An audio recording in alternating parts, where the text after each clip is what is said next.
Next, we'll look at the list view and filtering functions that are available throughout Creatio.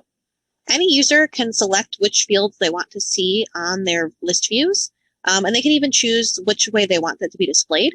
The options are a traditional list view with columns of information, or a tile view, which gives you a little bit more flexibility in determining how much information you want to see on the screen. It's really easy to add more columns to your view. You can just go in and pick any field that you want to add to that display. And you can even pull in data from related objects. So for example, if I want to show the primary phone number from the related account, I could go ahead and pull that information in and display that on my opportunity view. Of course, the user can also set up the sorting that they want to see, how the data is organized, as well as the ability to set up summaries. So if you want to see how many records are in your list, or even basic calculations like the total opportunity amount of all of the opportunities in your list. Really easy to add those to your view. Some sections will have built-in filtering options like the owner field here, where obviously the sales owner for an opportunity is really important data. And so users typically only want to focus on their own data unless you're at the management level, making that easy to use. But you can also filter by any field that's available in your section, including any custom fields that have been added to your particular Creatio environment. You can easily add multiple filters together. And as you are defining these filters, you can see the list is automatically updating as you go, making that really easy to see what the results are. If you do have multiple filters combined, it is using AND logic there. You can also have folders, which are saved searches, so that you can easily just pull up and access a saved search that's relevant to how you're using the system. Those saved searches are created through the advanced filtering mode, which can also just be used if you have a more complex query that you want to run. This does have the same capabilities as the built-in filtering, but also the ability to do more advanced searching. So a couple of examples of that: you can set up a filter so that it always filters to whoever is using this particular saved search, the current contact who's logged in and using this filter. For date fields, you can filter by a variety of different time periods, all of which can be, relative to the current date so that you're constantly keeping up with the current time period as you're doing that filtering. You can even filter on related objects. So for example, if I wanted to filter based off an account segment field, like say industry, I could go ahead and connect to the account object and filter off of that field as well as the fields at the opportunity level. And I can go both up and down relationships. So for example, if I wanted to find all opportunities that don't have an activity scheduled, I could go ahead and filter by the activities that are related to that opportunity. And I could say, find me any opportunities that don't have any activities, let's say that are not in a completed status. So the status is not started or in progress. You might be noticing that the list over here is not updating as I go this time. I do have to click the apply button if I want to see the results of my search. And I've gotten pretty specific here, so no surprise there are not any results. If I go ahead and pull a couple of these filters back out, I think we will get a few results this time. And I can go ahead and save this search as a folder. So I can say my ops with no next step, say, whatever I want to call that folder. And I can define who has access to that folder. So if I want to share that with other users, I can go ahead and set up the access rights to share that with them. I will say that the shared folders or saved searches don't have the columns tied to the folder. Your columns and your folders are independent of each other. So if you do have a particular saved search that you need with a specific set of columns every time, you'd be better served using dashboards for that functionality. So if you have, say, a report that you run weekly or monthly or something like that, where you have a specific set of columns you want to see in that report, the dashboards function is going to be a better fit for that need. So you can see on my dashboards here, I can have a variety of different types of widgets, display data in charts, calculate values, see progress against the goal, and so on.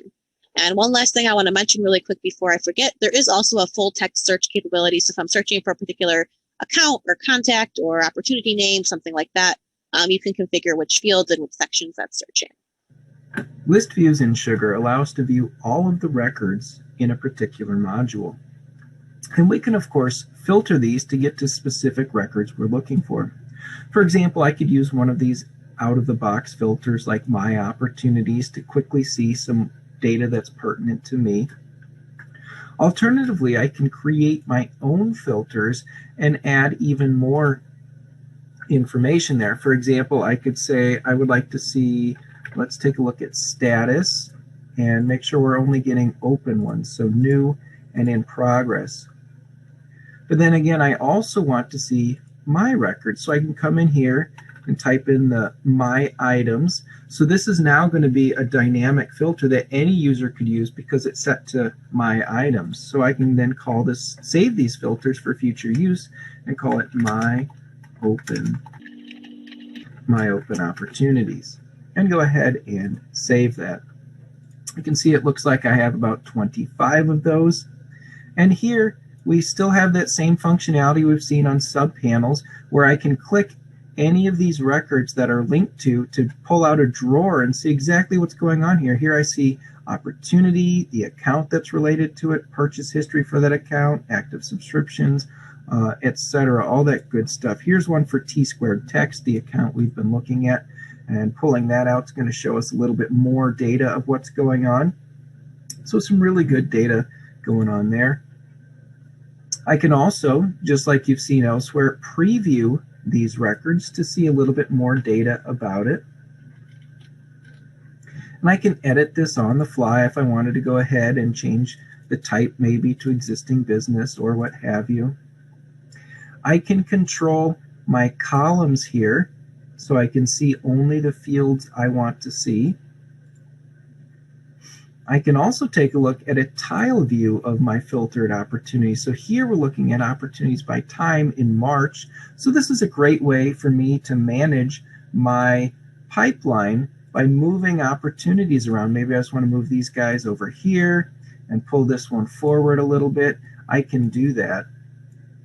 I can also see opportunities by sales stages. I want to move my opportunities to further sales stages. There we go. And then I can jump back to my list view. You'll also notice I have that same intelligence panel over here that's very easy to work with. I can expand that on the fly. Every user can configure this the way they want to see it. I can also add Dash Blitz here, and I want to add a quick one just to show you how easy that is. I'm going to go ahead and add a list view, opportunities. I'm going to use that filter we just created, my open opportunities. I could choose which fields I want to see. Maybe I'm just looking at some of those fields that I'm interested in and quickly get rid of these.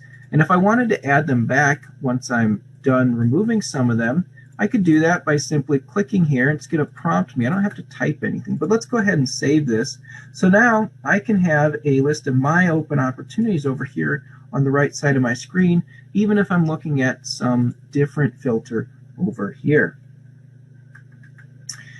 Finally, any of these reports or list views or dashboards that we create can be promoted to our dashboard. I'm going to jump up here to our renewals console. You can see I can have a number of different dashboards available to each user. They can be configured on a per user basis, but I want to take a look at my renewals console.